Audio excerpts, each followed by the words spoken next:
Assalamualaikum warahmatullahi wabarakatuh. Salam hormat kepada Pak Menteri, kemudian Ibu Mutia, Prof. Emil, Pak Emil Salim, kemudian Pak Didi Bini, Pak Ismi Hadat, dan semua Bu Popi, Dr. Popi. Saya kalau baca buku Gerakan Koperasi dan Pengabdian Rakyat ini, kira-kira di buku ini saya itu masuk kelompok, kalau di sekolah ini yang kelas 3 nih Pak Prof. Emil, ini di supaya Prof. Emil yang saya baca juga. Ya, kita kira-kira inlander nih, karena ada satu kelas dari Eropa, itu kelas Cina dan Asia itu. Jadi mohon maaf nanti kalau saya tidak begitu tertata sama dengan Pak Bu Popi, Dr. Popi ya. Baik, saya izin share screen.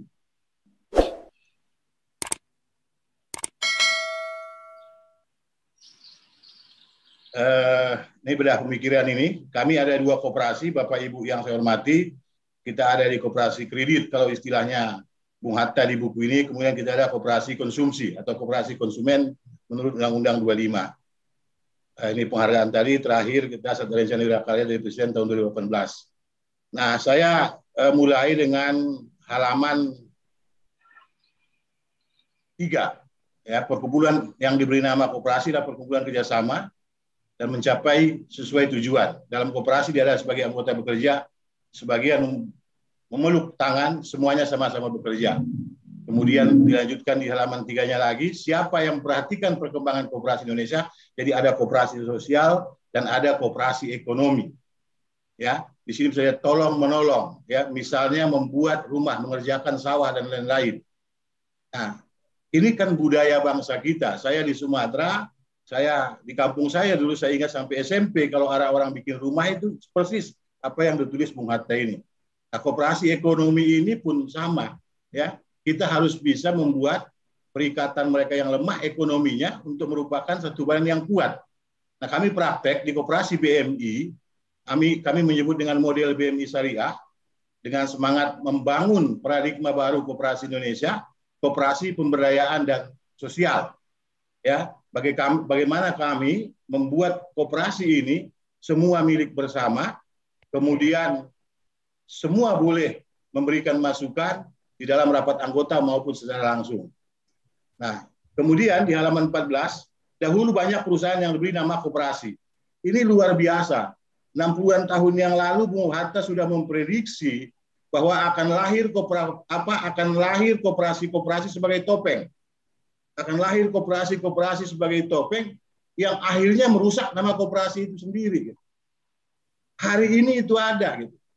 Ya, ada koperasi yang ketua pengurusnya bapaknya, anaknya, menantunya ada di situ, gitu. Nah, ini yang ini luar biasa. 60-an tahun yang lalu Bung Hatta sudah memprediksi itu. Maka kalau saya lanjutkan kesalahan berkoperasi lagi apa? Di sini Bung Hatta bilang untuk mencapai maksud dividen itu dipaksa orang beli dengan harga yang mahal. Itu yang salah. Saya sering dengan kalimat gak apa-apalah sesama anggota koperasi sendiri harganya mahal. Itu kesalahan. Ya, dan bahkan Bung Hatta bilang di sini ini bodoh. Nah, kemudian Bung Hatta juga menyebutkan bahwa koperasi ada 3, koperasi konsumsi, kredit, dan produksi. Maka dalam praktek kami di BMI, ya, Benteng Mikro Indonesia dan Benteng Muamalah Indonesia, kami punya koperasi konsumen, Benteng Muamalah Indonesia itu ada setelah ada koperasi Syariah Benteng Mikro Indonesia. Jadi nanti kita juga akan bikin 2 koperasi lagi, koperasi produsen, kita akan punya pabrik, dan juga koperasi jasa. Ya, yang di dalam buku Bung Hatta juga disebutkan ini, kita akan bikin perumahan. Sekarang sudah ada, kita membangun perumahan ya untuk anggota dan juga untuk karyawan. Nah, kemudian nanti akan ada koperasi sekunder, Benteng Madani Indonesia namanya, ini sebagai holding. Ya, sebagai holding yang akan nanti memikirkan bagaimana pergerakan koperasi ini betul-betul berjuang untuk kesejahteraan anggotanya sesuai dengan pasal 3 Undang-Undang 25 itu dan juga untuk kesejahteraan bersama. Nah, kalau saya lanjut ke pasal 22 diulang lagi nih sama Bung Hatta tentang banyak orang mendirikan persekutuan perusahaan diberi nama koperasi, tetapi barang itu pada dasarnya bukan koperasi dan seterusnya. Ya, ini luar biasa sampai 2 kali, 2 halaman tadi dan halaman 22 ini. Maka kami di dalam praktek kita, koperasi BMI menempatkan anggota menjadi pemilik, pengguna dan pengendali sehingga menjaga prinsip, nilai dan jati diri koperasi. Kemudian kami juga menjaga koperasi tetap menjadi koperasi, oleh karenanya dalam pengembangan atau pemekaran koperasi sesuai dengan penjelasan pasal 15 dan 16 Undang-Undang 25 tahun 92, kita tidak akan pernah mendirikan perseroan terbatas. Ya, tidak akan pernah, karena itu juga ditentang oleh Bung Hatta gitu. Maka kami tetap koperasi. Kita sekarang punya banyak bisnis, ya, ada elektronik, travel, minimarket, grosir, kafe, ya, konstruksi, perumahan, itu semua koperasi badan hukumnya. Izin-izinnya sesuai proses yang berlaku di negara ini dan itu semua bisa. Nah, untuk menjaga kemudian koperasi, kami mengembangkan keanggotaan yang semakin besar dan menjadi captive market koperasi. Interaksi antar anggota juga dipancing dengan closed loop model. Kami membangun bagaimana nanti semua kebutuhan anggota kita sediakan dengan harga yang murah. Paling tidak harganya sama dengan pasar. Tetapi dengan bergabung menjadi anggota koperasi, otomatis akan lebih murah karena mereka akan mendapat dividen setiap tahun. Ini yang harus kita perjuangkan. 8 tahun ini kami memperjuangkan koperasi ini. Anggota kita di koperasi kredit istilah Bung Hatta ini ada 192.934 orang, dimana di konsumennya ada 83.766 orang. Totalnya 276.700 orang, hampir 300.000 tadi seperti kata Pak Menteri. Nah, saya kemudian buka lagi di halaman 31, cita-cita koperasi Indonesia adalah menentang individualisme dan kapitalisme secara fundamental.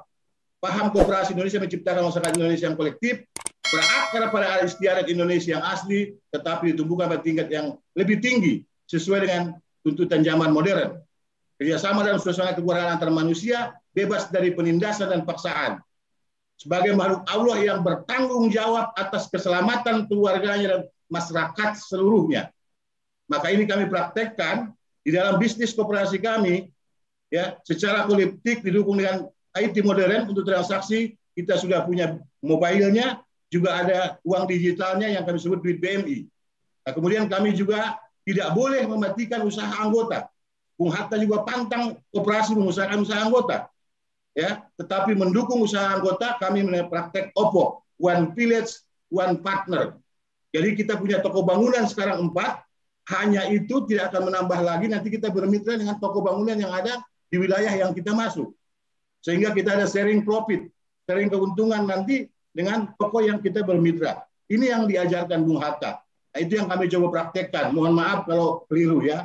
Kemudian koperasi tanpa agunan, tanpa denda, tanpa sita, yang kena musibah atau pahit lunas. Ini luar biasa Bung Hatta, dan ini kami praktekkan. Anggota kita yang tidak bisa bayar karena seperti sekarang kena corona, itu boleh tidak bayar. Bahkan kalau dia ternyata nggak punya usaha sama sekali, kita sedekahkan. Dan ini sejalan dengan Al-Baqarah 280. Orang yang berutang itu jika dalam kesulitan berikan kemudahan. Menyedekahkan sebagian atau seluruhnya, itu lebih baik jika kamu mengetahui. Ini luar biasa Bung Hatta, sangat religius. Maka saya tidak kaget setelah baca buku Bung Hatta ini, ya, buku yang dibikin LP3ES ini. Terima kasih dan selamat ulang tahun nanti 19 Agustus. Ini luar biasa. Kami mempraktekkan ini, mudah-mudahan terus kita bisa berusaha mempraktekkan apa yang dipikirkan Bung Hatta ini. Nah, saya kutip lagi nih, pidato beliau pada Konferensi Ekonomi Jogja tahun 46. Arah perekonomian di masa datang harusnya semakin jauh dari individualisme, semakin dekat kepada kolektivisme, yaitu sama sejahtera. Ini ternyata tahun 46 beliau sampaikan. Ya, tolong menolong. Jadi kapitalis itu modal sekecil-kecilnya, keuntungan sebesar-besarnya, bukan. Yang harus dilakukan koperasi tidak ada untuk kaya sendiri. Tapi bagaimana kita bisa membantu tetangga kita, dan itu ajaran Al-Quran Al-Baqarah 215 dan An-Nisa 36. Ya. Nah, kemudian beliau lagi bilang di sini, ya, membangun koperasi kredit adalah sendi daripada gerakan koperasi kita. Koperasi kredit mendahulukan simpanan anggota yang lemah ekonominya, sebab itu simpanan diadakan yang tiada berkeputusan. Bikin produk simpanan sebanyak-banyaknya untuk membantu anggota, memudahkan mereka mencapai cita-cita hidupnya. Ini entry point. Ya, kalau koperasi ini entry point, kemudian kita akan masuk. Maka sekarang Pak Menteri luar biasa, ada spin off gitu. Ya, kita harus menciptakan semua koperasi yang dibutuhkan anggota. Kemudian beliau lagi bilang tadi sini ya, ada tadi di depan juga, ya, menentang individualisme dan kapitalisme. Ya, jadi ini yang fundamental, ya, secara fundamental. Ini Kemudian di sini lagi, koperasi itu nggak perlu orang luar biasa untuk mengemudikannya. Di mana-mana koperasi diusahakan oleh orang biasa saja yang mau bekerja sama di atas dasar beberapa sifat tertentu, jujur dan setia kawan. Indonesia ini tidak kurang orang pintar, yang sedikit adalah orang jujur. Ya, jadi ini yang berkoperasi itu betul-betul mengedepankan kejujuran. Bagaimana anggota kesusahan itu kita bantu. Ya, nanti saya tunjukkan apa yang kami lakukan. Dasar kekeluargaan itulah dasar hubungan istimewa pada koperasi. Di sini tidak ada majikan dan buruh, melainkan usaha bersama antara mereka yang sama kepentingan dan tujuannya. Tahun 52 pidato Hari Koperasi.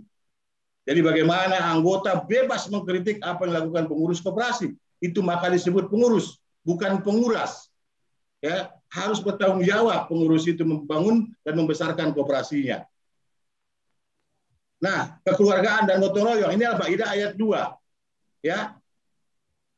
Perekonomian disusun sebagai usaha bersama, ya, majikan dan buruh tadi, halaman 61. Maka di kami dalam prakteknya semua orang bekerja pada fungsi masing-masing.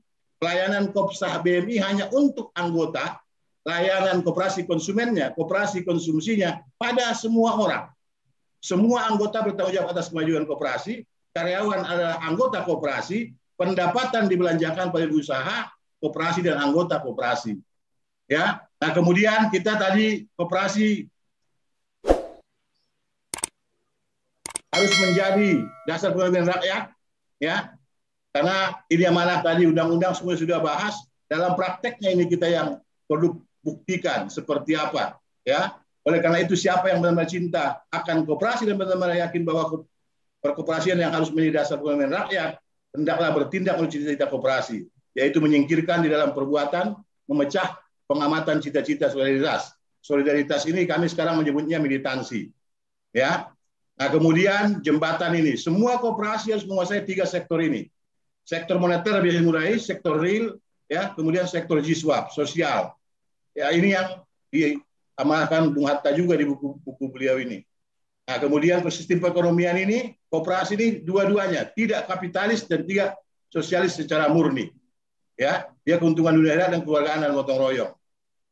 Nah, kemudian ini ada kami mengembangkan yang namanya 7 ajaran syariah kami yang bertujuan apa? Agar kita sebagai pengurus dan semua karyawan, terutama yang terakhir qanaah, selalu merasa cukup, gampang membantu anggota yang kesusahan, pada tujuan koperasi kesejahteraan anggota pada khususnya dan masyarakat pada umumnya. Ya, demikianlah berbagai macam didikan koperasi tadi dalam dana manusia, koperasi milik manusia sosial dan punya tanggung jawab sosial dalam masyarakat. Nama 113 itu. Nah, kemudian gerakan koperasi ini kita melakukan dengan profesional. Saya ingin tunjukkan juga Pak, sebentar ya, halaman 275. Dalam pendidikan koperasi itu ada rasa solidaritas, menanam sifat individualitas, tahu akan harga diri, menghidupkan kemauan dan seterusnya. Maka kami melahirkan peradaban baru koperasi Indonesia. Koperasi itu besar. Artinya benefitnya harus besar, bukan labanya yang besar, bukan asetnya yang besar. Ya, 300 besar, 100, 300 besar koperasi dunia. Aset salah satu faktor penting untuk dia menyebut koperasi itu besar. Nah, ini perlu kita reformasi gitu. Benefitnya seperti apa kepada masyarakat? Apakah sama dengan rentenir gitu? Ya, apakah dia belanja di situ bisa lebih murah gitu? Koperasi sekolah profesional, kemudian wajib mandiri, berkarakter dan bermartabat. Koperasi adalah pemberdayaan dan koperasi itu peduli sesama, ada sosialnya. Nah, saya lanjut ke bagian lain karena waktu dibatasi. Semua sektor kita memiliki, kita juga ada bukunya, 5 instrumen, kami menyebutnya model BMI Syariah ini. Ya, bagaimana kita dengan sedekah, pinjaman, pembiayaan investasi ini ekonomi anggota baik, kesehatannya, pendidikan anak-anaknya, jiwa sosial dan spiritualnya. Ini yang kita lakukan sampai hari 8 tahun terakhir. Ya, bagaimana kita sekarang meluruskan anak-anak yang tadinya tidak lulus SMA, SLTA, sekarang SLTA hampir 3.000 orang. Itu gratis. Ya. Kemudian kita memberikan pembiayaan tanpa agunan, ya. Ada pendampingannya karena mereka harus diajarin. Ini usaha-usahanya di bidang perdagangan, peternakan. Ini kita rumah-rumah yang kita bangun, ya. Ada rumah tanpa DP, kita sudah launching sejak 2017. kemudian di hortikultura, ya, nama horti yang kita lakukan, pemberdayaan yang tadinya anggota tidak punya usaha, dia punya usaha, ya, pembelinya kita cari, ya, optekernya belum ada yang besar-besar, tapi masih bisa mengatasi di harga pasar, ya. Kemudian tadi ini kita punya minimarket. Tengah menit lagi Pak waktunya, mohon maaf. Ya, jadi usaha-usaha ini semua adalah dibangun bersama anggota, begitu juga sosialnya. Lebih dari sekarang aset kita hampir 900 miliar, 70% itu adalah uang anggota, baik simpanan pokok, simpanan wajib maupun simpanan lain. Dalam artian dia di ekuitas dan liabilitas. Nah, kemudian saya tunjukkan terakhir, Pak. Ini penting, kegiatan sosial kita selalu hadir. Ya. Ini nanti kita mendirikan koperasi sekunder kita, ada koperasi primernya di bidang kredit, konsumsi, kemudian konstruksi dan perumahan, dan juga nanti pabrik. Ya. Pabrik kita punya anggota jutaan, kita tinggal menawarkan harga yang sama. Nah, ini nanti cita-cita kita akan ada perkantoran, 20 hektar lahannya ini sudah sedang dibangun sekarang, infrastrukturnya, ada masjid, kawasan pendidikan ini, TK sampai perguruan tinggi sudah gratis atau bayar seikhlasnya. Ini semangat koperasi. Rumah sakit juga gratis atau bayar seikhlasnya. Pertokoan nanti bagi hasil, tidak ada sewa. Kawasan pabrik, sawahnya itu wakaf. Ini cara kita memproduksi, menjaga tanah kita supaya tidak beralih. Ya, faktor produksi paling mahal ini tidak beralih menjadi hal yang lain. Kita beli sawah wakaf. Ada pertanian, peternakan, dan perikanan. Jadi sukses sendiri itu biasa, sukses bersama baru luar biasa. Untung barang koperasi, ayo berkoperasi dengan pemikiran Bung Hatta. Demikian, Assalamualaikum warahmatullahi wabarakatuh.